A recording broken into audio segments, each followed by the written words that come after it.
Olá, seja muito bem-vindo ao segundo módulo. Esse é o módulo de neuroaprendizagem e neurohacking. Dentro desse módulo aqui, eu vou te ensinar como que o nosso cérebro aprende. Então, nós já fizemos a parte de planejamento de estudo, agora é entender como é que o cérebro aprende para você aprender melhor e logo em seguida a gente trabalhar as técnicas também. Aqui, essa parte do curso, a gente vai trabalhar com neuroaprendizagem, psicologia cognitiva, neurociência aplicada ao aprendizado. Primeira coisa que você tem que levar em consideração, que você é um aprendiz. O que quer dizer isso? A vida é uma escola e ao mesmo tempo uma faculdade. Todos nós somos aprendizes e educadores uns dos outros. O que é ser aprendiz? É você ter essa habilidade de estar perceptivo, capaz de assimilar as coisas à sua volta e, sobretudo, na sua preparação para o concurso que você vai fazer. Então, é aquele que é capaz de aprender qualquer coisa. Isso que é o aprendiz. Você tem que ter essa mentalidade. Se você tem essa mentalidade que você é um aprendiz e que tudo que você faz, tudo que você recebe de informações faz parte do seu processo cognitivo, seu processo de aprendizagem, memória e assimilação, você deve sempre se aprimorar. Sempre usar esses recursos a seu favor. Segunda coisa que a gente tem que entender. O educador, ou o professor, o facilitador, na verdade são facilitadores do seu processo de desenvolvimento. Todo ser humano ele já nasce com excelentes recursos, que é o que a gente traz através da psicologia cognitiva, através das várias pesquisas e descobertas feitas sobre como o cérebro funciona e também sobre como o que a neurociência também vem trazendo do funcionamento cerebral em relação ao processo cognitivo, processo de aprendizado. Então, todo ser humano ele é capaz de aprender qualquer coisa. Quando você tem dificuldade de aprender alguma coisa, é porque a forma que você está fazendo uso de aprendizado não está sendo eficaz. Então, você precisa fazer alterações para você aprender de fato efetivo, de forma realmente positiva, efetiva e com ótimos resultados. E o facilitador, o educador, o professor, ele vai te ajudar nesse processo, a tirar o que você tem de melhor dentro de você para fora. Isso que é o processo de aprendizado, sob o auxílio de um facilitador, de um professor, educador ou mentor. Então, meu trabalho com você aqui é te orientar a você estimular o potencial que você tem, aprender o que você precisa aprender, usando seus melhores recursos e tendo os melhores resultados. É isso que se dá o processo de aprendizagem através de uma mentoria, através de um mentor, de um educador, de um facilitador. Então, eu vou facilitar a sua vida no processo de aprendizado. Então, a pessoa que desempenha a função de orientar. Esse é o papel do professor e do orientador. Outra coisa, lembra que nós trabalhamos no módulo passado de planejamento o ciclo PDCA. Então, o ciclo PDCA sempre vai fazer parte do seu processo de aprendizado. Lembra que na primeira etapa a gente falou aí dentro do planejar sobre problemáticas, pontos fortes e fracos, né? Então, uma das primeiras coisas que você vai ter que analisar, e eu trago aqui essa percepção, é quais são os seus pontos fortes e fracos em relação a como o seu cérebro aprende. Tá? Nós vamos ver isso aqui agora. E para isso a gente vai trabalhar aí esse processo de autopercepção. E trabalhar aí os métodos, como você está vendo aí no slide, né? Métodos que eu já falei sobre eles, mas a gente vai pouco a pouco aprofundar sobre eles. E depois desenvolver as metas necessárias. Quais são as formas que o cérebro aprende? Nós trabalhamos na parte de planejamento sobre o método que é baseado na pirâmide de William Glasser, né? Nós vamos trazer mais conhecimento aqui nesse módulo sobre como que o cérebro nosso aprende, além dessa pirâmide de Glasser, onde que ele traz aí que o melhor aprendizado está quando você põe em prática o conhecimento. Então você não pode somente ler, ou somente ouvir, ou somente ver a aula. Você tem que ver, ouvir, colocar em prática, debater com outras pessoas, ou pelo menos com mais uma pessoa, e se possível ensinar para alguém o que você aprendeu. Isso vai te dar uma capacidade de aprendizado muito superior. Você pode simular que você está ensinando isso para alguém dentro de casa também, como a criança faz. Por isso também que as crianças têm muita facilidade de aprender. Porque elas aprendem uma coisa e já quer ensinar para um amiguinho imaginário, quer ensinar para um coleguinha, para um amiguinho, uma amiguinha. Olha só que interessante, para você ver como que a gente já nasce com os recursos adequados. Só precisa saber usar da melhor forma possível. E é isso que a gente está aqui para fazer. Então, eu vou pular essa parte aqui do William Glasser, da pirâmide Glasser de aprendizado, e vamos para os tipos de aprendizado. Nós temos aí 4 tipos de aprendizado. O primeiro é o aprendizado motor. O motor é o que a gente aprendeu na escola. É Ctrl+C, Ctrl+V. Repetição. Repete, repete, repete. Ou seja, você lê, faz prova, lê, faz prova, ou então ouve o professor, faz prova, ou os dois lê e ouve e depois faz prova. Esse é o processo mais lento, mais cansativo e o mais ineficaz para o seu processo de aprendizado. Então, se você quer ter um bom aprendizado, você precisa desenvolver outras formas de aprender. Uma outra forma muito boa de aprendizado é o erro e acerto. Você tentou de um jeito estudar, vamos supor, lendo, né, e ouvindo as aulas do professor, você fez as provas ou fez ali a simulação e não foi bem. Então isso indica que o método que você está usando não está eficiente. Você está errando mais do que acertando. Então você precisa fazer correções no seu processo de aprendizado. Você vai ter que modificar alguma coisa no seu padrão de estudo para você aprender de fato bem. A maioria dos estudantes no Brasil não fazem isso. Eles pegam um conteúdo, aplica aquele conteúdo, tira nota ruim na prova, repete o conteúdo, só que numa quantidade maior de informações. Ou seja, aumenta a carga de estudo, o tempo de estudo e a quantidade de informações. Cá para nós, se você está estudando e não está tendo um resultado efetivo, isso significa que o que você está fazendo, como você está estudando, não está sendo eficaz. Então você precisa mudar o como, não é aumentar a quantidade. Se você aumentar a quantidade, aumenta o erro. Compreenderam essa lógica, essa dinâmica? Se eu estou fazendo uma coisa que está dando um resultado ruim, se eu aumento a quantidade, aumenta o erro, que é o que a maioria dos estudantes do Brasil fazem. Erroneamente, o que os professores indicam fazer isso. Estuda mais que você passa. Gente, não é mais, é o como. Estude melhor, aprenda melhor, que você vai ter uma capacidade de compreensão e aplicabilidade melhor do conhecimento. É isso que você precisa fazer. Modificar a maneira de estudar, a forma, não a quantidade, tá?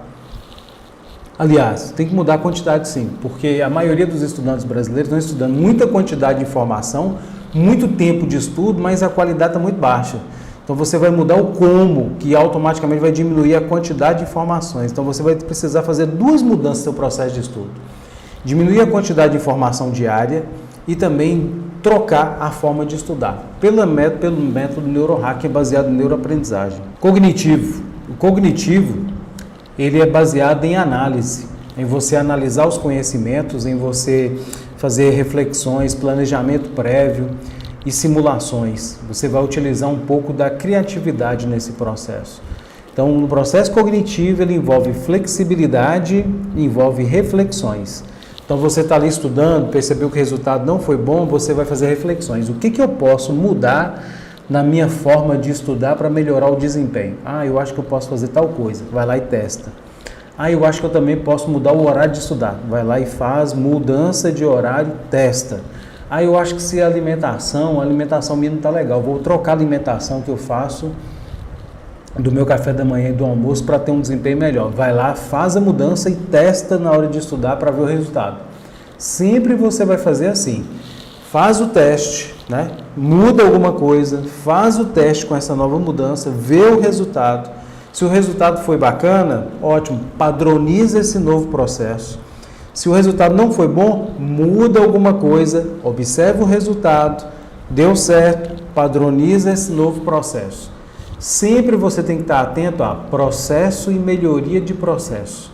Por isso que a gente tem que usar o ciclo PDCA constantemente, porque ele faz planejamento, põe em prática, observa o resultado, ações corretivas, replanejamento e volta o ciclo todo de novo, tá? Para você ter um bom aprendizado. Outra forma de aprender é o de insight. De insight você faz da seguinte maneira, você está ali estudando e de repente veio uma inspiração, veio uma ideia. Eu acho que se eu fizer desse jeito vai dar certo. Testa. Professor, eu tive uma ideia aqui, eu acho que se eu estudar de manhã em vez de estudar à tarde, eu acho que eu vou ter um desempenho melhor. Testa. Testa o insight.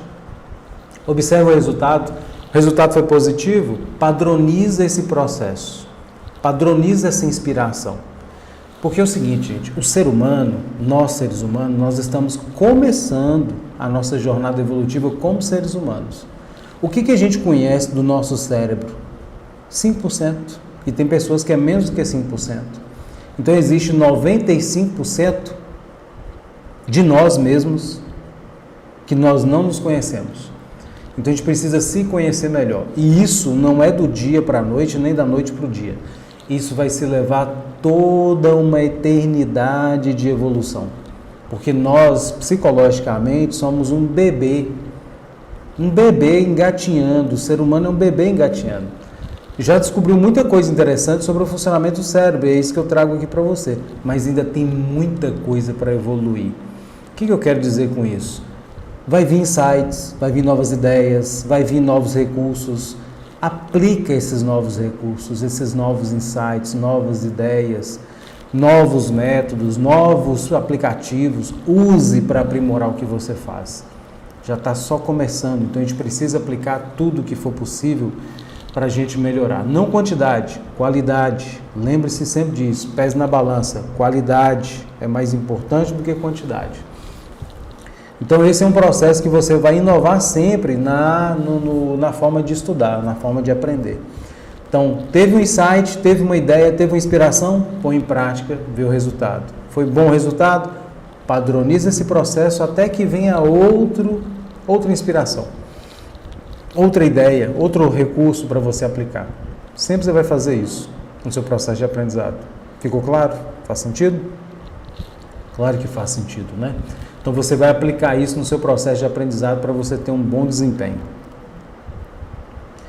Outra coisa importante que a gente precisa entender é isso aqui, ó. O cérebro processa em torno de 60 mil informações, ele processa informações visuais 60 mil vezes mais rápido do que código.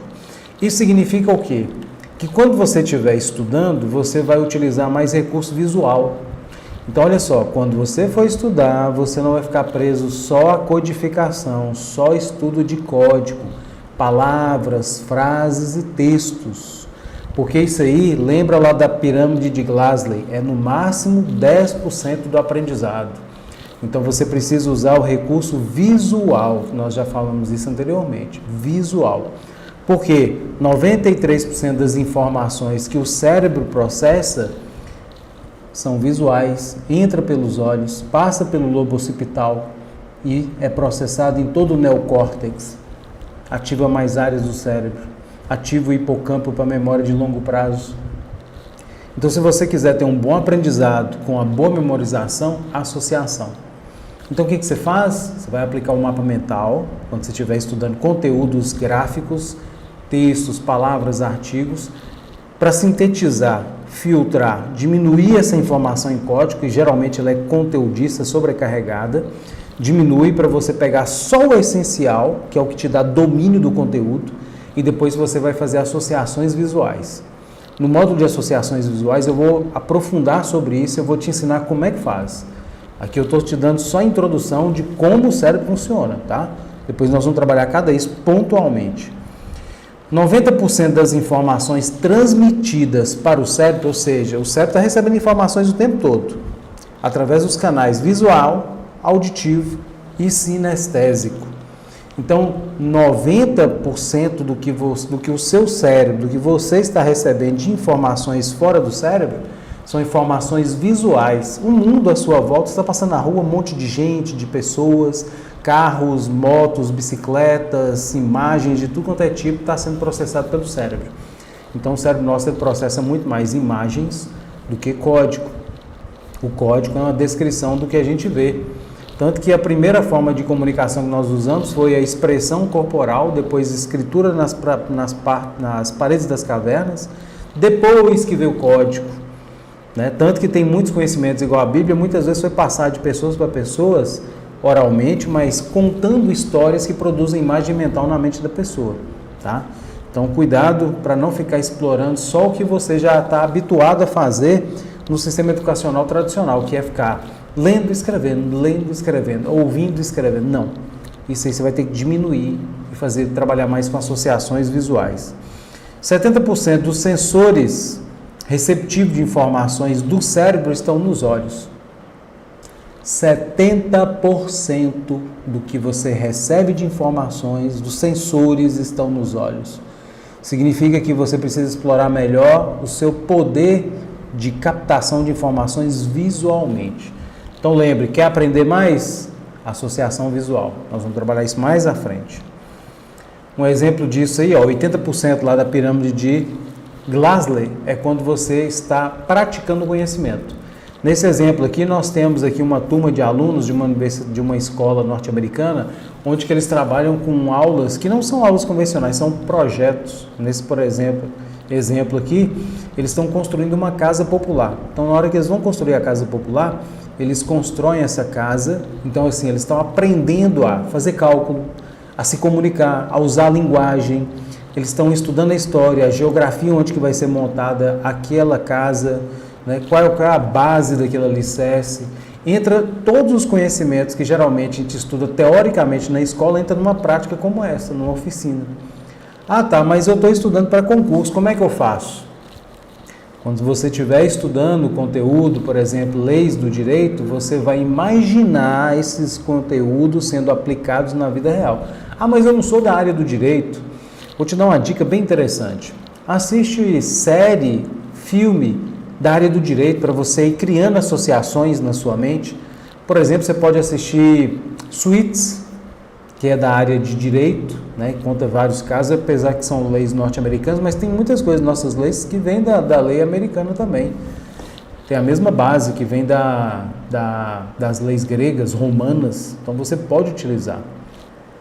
Então você vai fazer essas associações. Então, se você tiver esse banco de dados aí na sua mente, assistir de vez em quando aí um episódio, uma série igual Suits, igual Billions, que trata de coisas da área do direito também, isso vai criar na sua mente cenários visuais que fica mais fácil de você associar o que você está aprendendo com o contexto real. Tá? Você pode também pegar casos solucionados na internet, no YouTube, para poder ver como é que aplica na prática esse conhecimento, vai te ajudar. Mas o segredo é, quando você estiver lendo alguma coisa ou assistindo uma videoaula, você vai usar o mapa mental para filtrar e fazer associações visuais contextualizadas para ficar mais fácil de assimilar, que é a parte dos 90%, 80%. 95% quando a gente ensina para outra pessoa. Então eu te recomendo, se você tem algum amigo, alguma amiga, colega de cursinho que você esteja fazendo, que vai fazer o mesmo concurso, explica para essa pessoa o conteúdo que você está estudando, explica para ela como é que funciona. Como é que foi o estudo disso aqui? Você aprendeu legal? Não aprendi. Olha só, eu acho que eu aprendi, vamos lá. E aí você ensina para essa pessoa. Quando você ensina, você aprende mais. Eu falei isso numa outra vez. Quando você, por exemplo, aplica o conhecimento e ensina para outra pessoa, quem mais aprende é você. Quando eu passei no concurso da Polícia Militar, por exemplo, né, que eu fui policial durante 1 ano, eu dei aula para algumas pessoas de português e algumas estratégias de estudo. O que aconteceu? Essas pessoas, elas desenvolveram bem, tiraram uma pontuação boa, não passaram na época, porque elas não se dedicaram da forma que deveria se dedicar. Não é tempo, mas qualidade. Mas aí o que aconteceu comigo? Eu aprendi muito mais. Eu que ensinei, eu aprendi muito mais. Então faça a mesma coisa, vai te ajudar muito a você aplicar o conhecimento. Então 100% do nosso aprendizado é quando você põe em prática, ensina para outras pessoas. Pode ser através de videochamada, pode ser através de um áudio você explicando, pode ser presencialmente.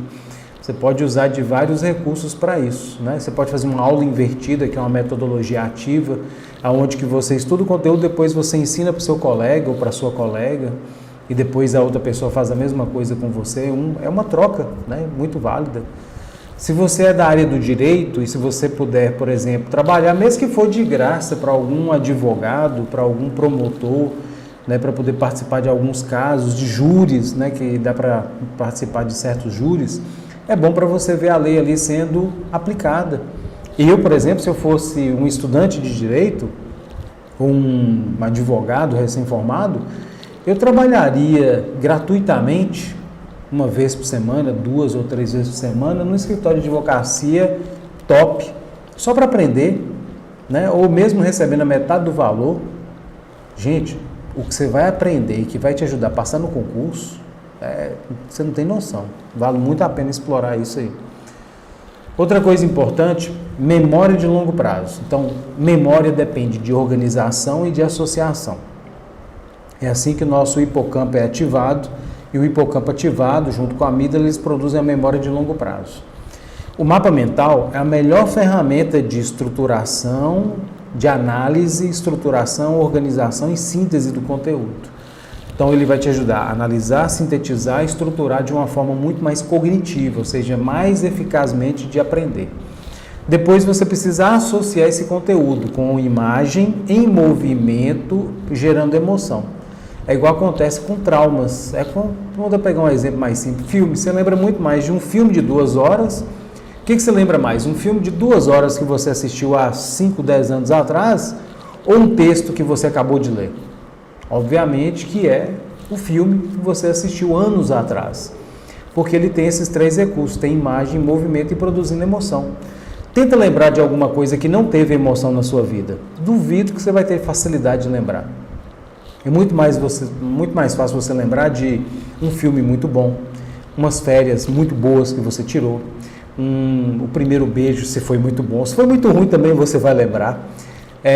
Coisas muito boas ou muito ruins é muito fácil de lembrar, porque são imagens, tem movimento e tem emoção.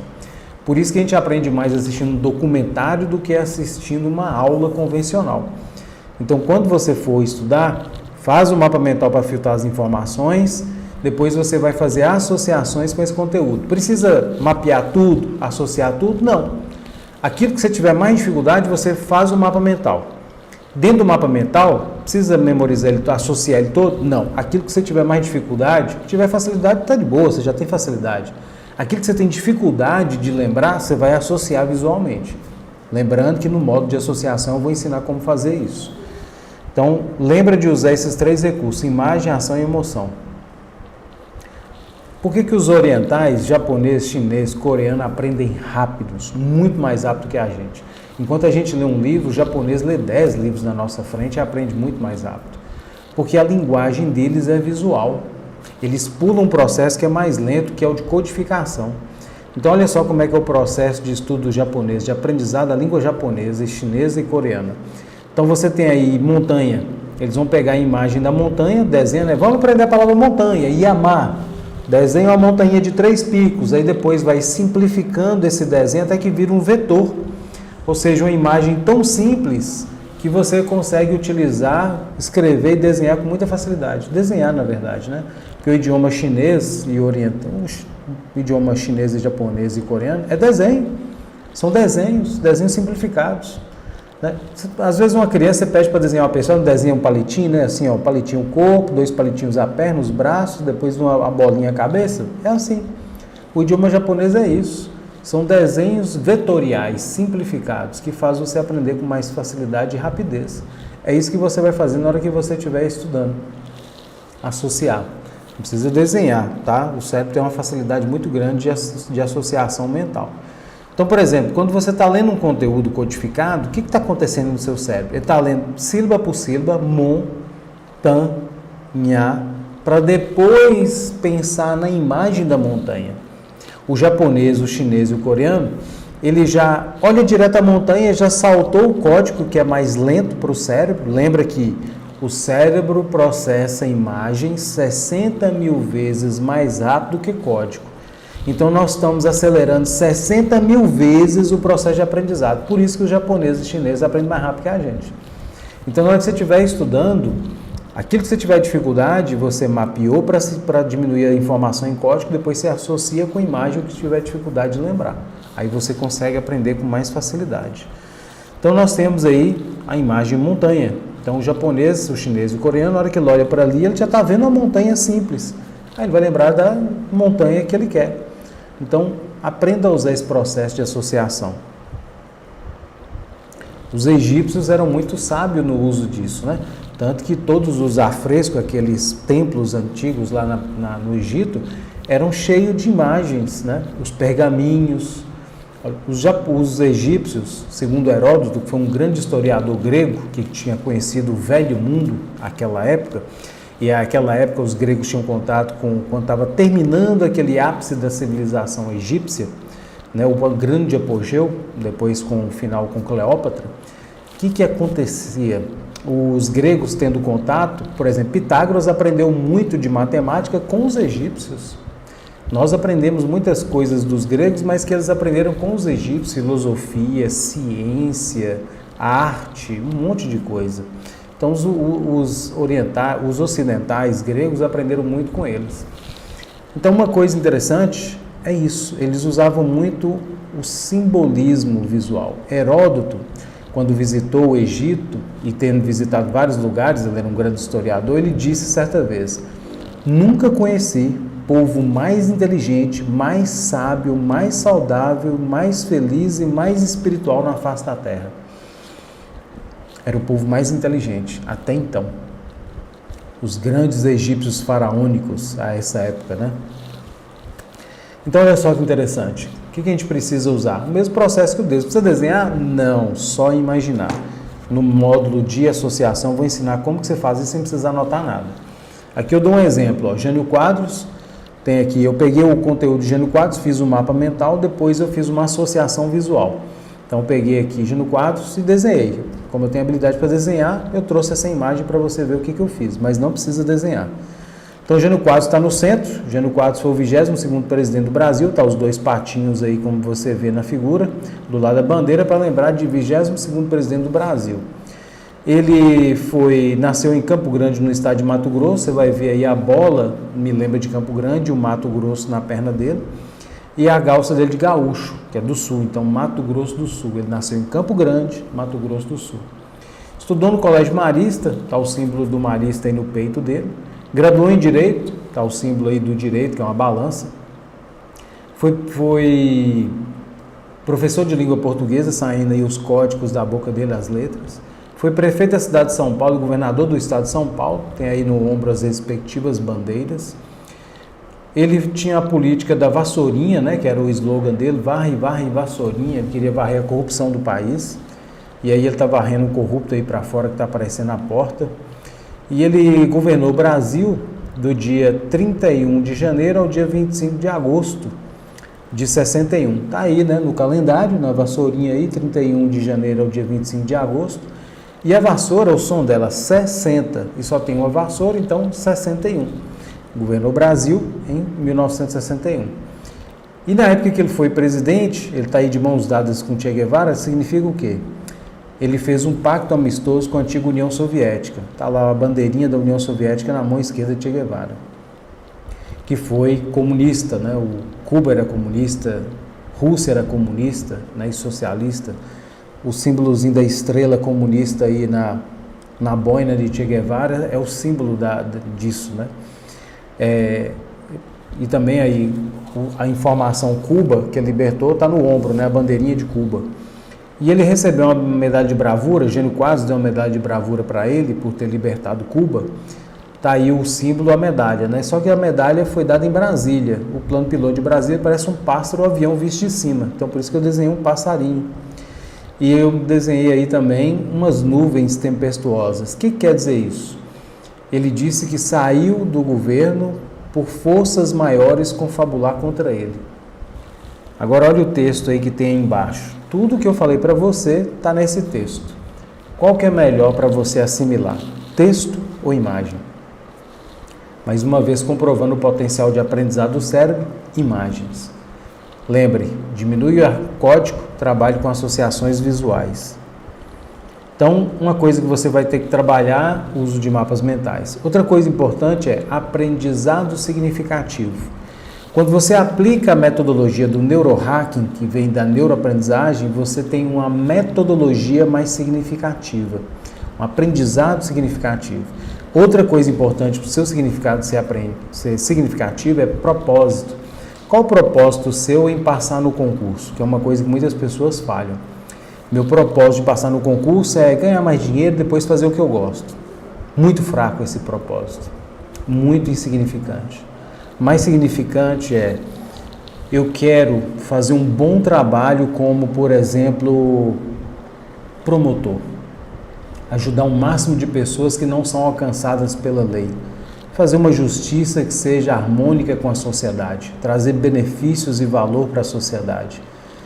E fazer as outras coisas que eu gosto também, e ajudar a minha família, e ajudar a comunidade. Isso aí é significativo e o seu aprendizado vai ser mais significativo e você vai ter um rendimento muito melhor, além de associar com a prática que você estuda. E resumos, lembrando aí, só reforçando o mapa mental, esse módulo que a gente aprende, que a gente aprendeu a fazer escritas, a registrar as informações, códigos na linha horizontal, é o péssimo sistema, método de organização mental. Ele é desorganizado para a mente, ele não é muito bem organizado. Porque o cérebro nosso tem um filtro chamado generalização. Tudo que parece, ele generaliza.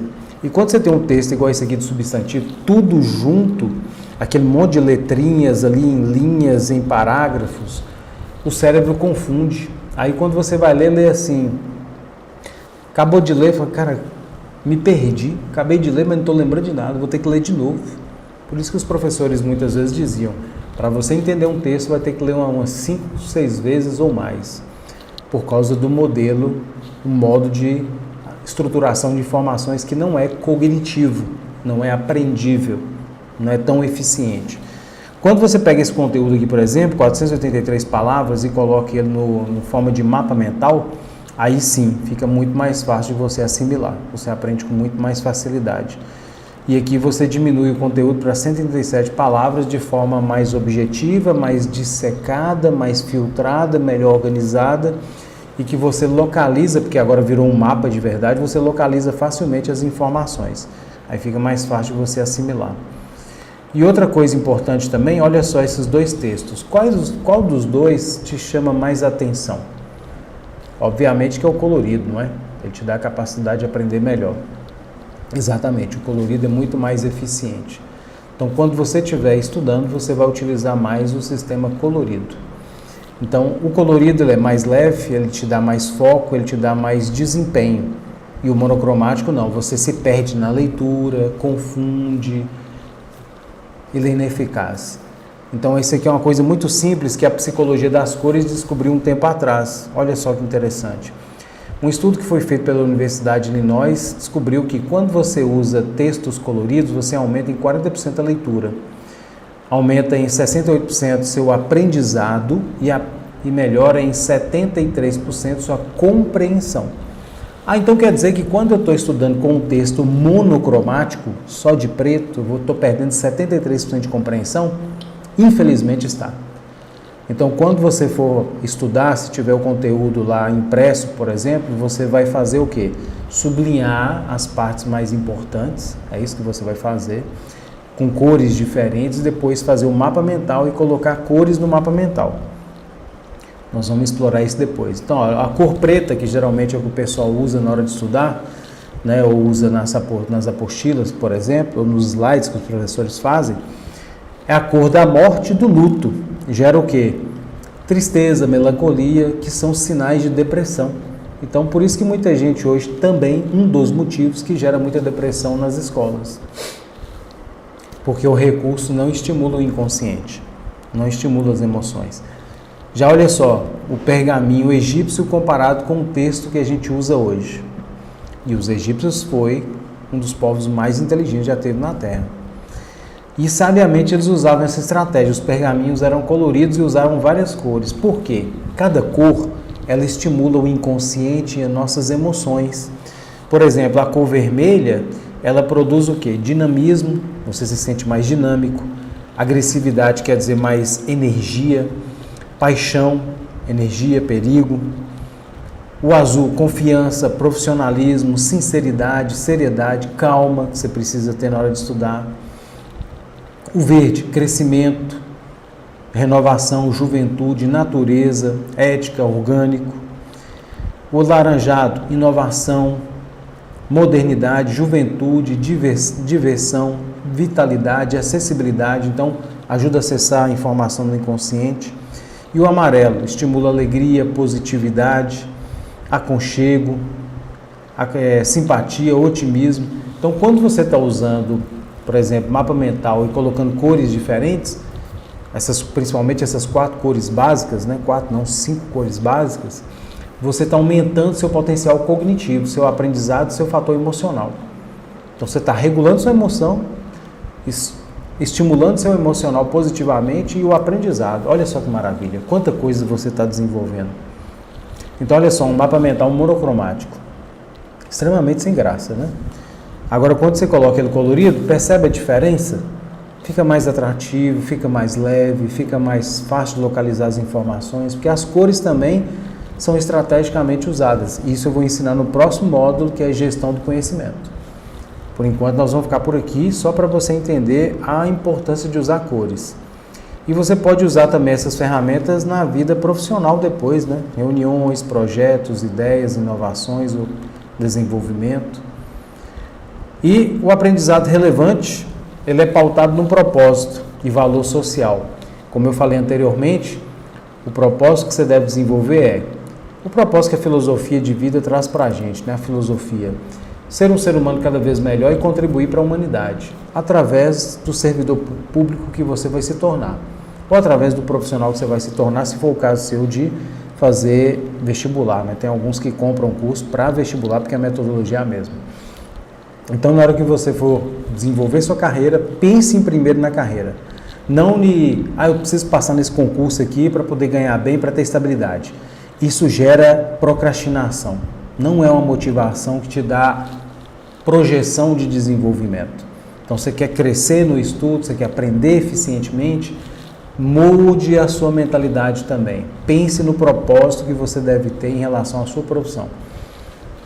Eu vou ser um magistrado, eu vou ser um policial civil, militar, federal, para ajudar as pessoas, para ajudar a minha sociedade, para tornar a minha sociedade melhor. Isso vai te engajar mais. E, chegando ao final aqui, o aprendizado autônomo. Então, toda essa metodologia é de autodidatismo. Neuroaprendizagem, neurohacking é autodidatismo. Todo ser humano é autodidata. A gente não precisa ter um professor para estar ensinando para a gente pode ter autonomia de aprender.